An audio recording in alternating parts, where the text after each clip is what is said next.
digging up on these sides. Yeah, there's a lot here. I think it's still on the city right here. Well, I hope so.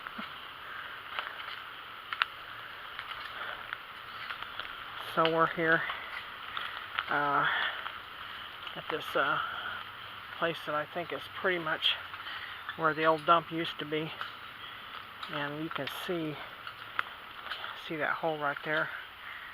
This is all a big depression right here, but that's the stuff that freaks me out, that right there, because I'm not getting down in that.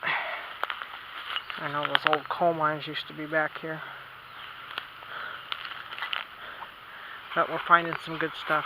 This bottle here has a seal here, and it says Nial quality, and it's probably not going to focus because it's focusing on everything behind it. Nial quality, so that probably would have been prescription glass. This one here tells me that this site was a burn site, melted. It's McCormick and Company, Baltimore, is what it says on it. This one here, now these are not cleaned up yet, obviously. It says Jewel Tea Company, Chicago, and it has a seal, Tea Jewel Company. So this one, I looked this up, and this was actually the beginnings of the Jewel Osco drug grocery chain. So that's pretty neat. And these are all like early 1900s, just right around 1900. I picked this one up only for one reason. If you know glass, you know why I picked this one up. It's a Hutchison, so that tells me that there's Hutchison bottles out there. That's the first one I've seen. This one here, that's another heartbreaker. Coca-Cola.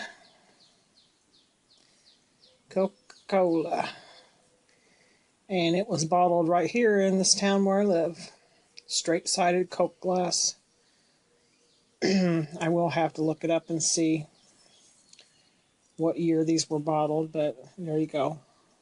Coca-Cola. So that was a heartbreaker. It just shows me the potential of what's there. This is just a little saucer from some little girl's play tea set. So, thought that was pretty neat. My husband picked this glass up, and it was probably one of those jelly jar glass, but you can really see the bubbles in it. So, he thought that was pretty neat.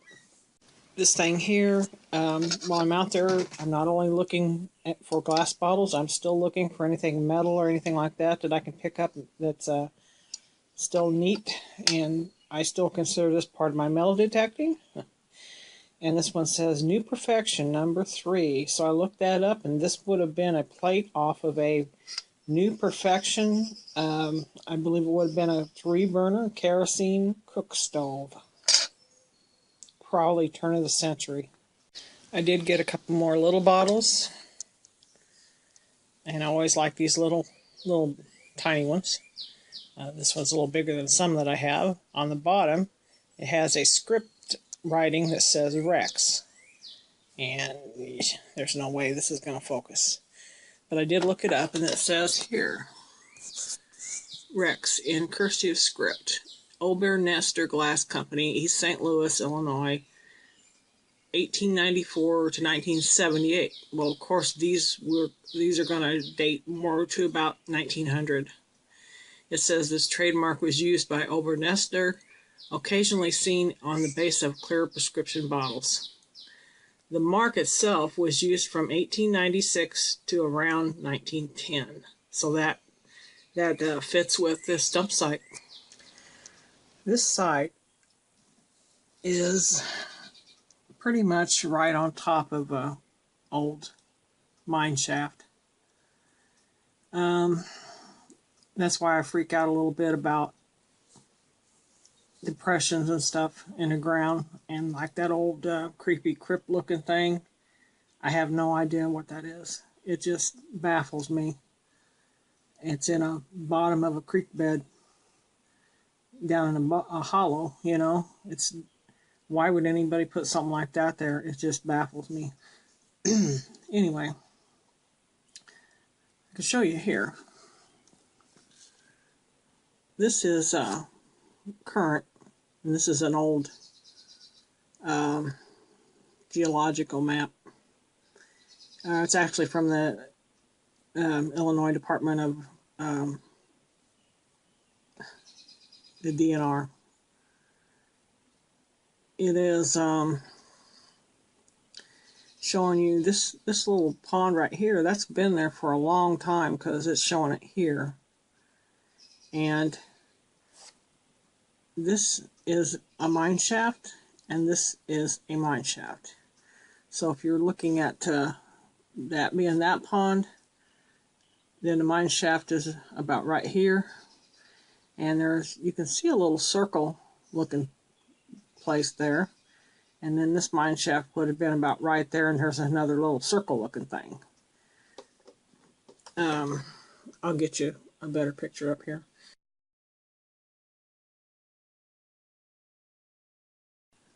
This is where we're at. Now these boundaries here are not in the correct spot.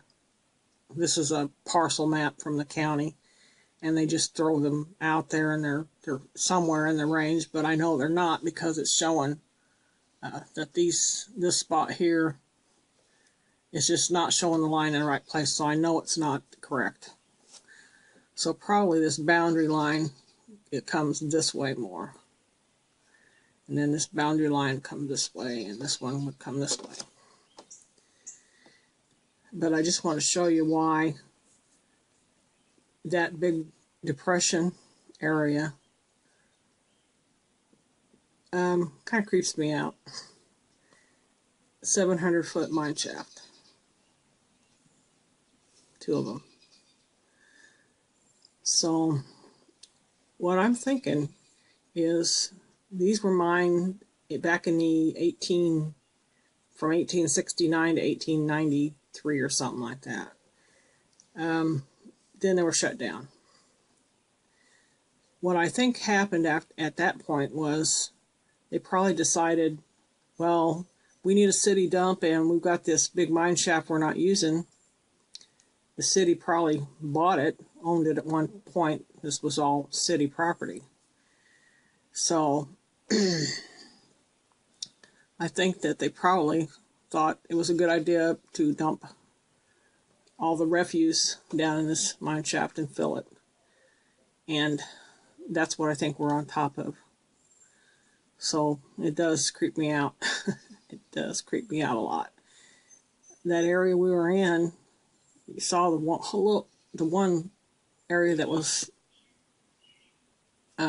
eroding into the ground, but I don't know if you noticed that all around us, the horizon line there was, you could see that it was a depression from that line down. So I know that the water has eroded stuff down into this. Anyway, I just wanted to kind of show you a little bit about why this creeps me out. This spot. But this place, we have discovered today, it has so much on it that we could probably search this site for years, probably for the rest of my life. If that's all I ever did, I'd be happy.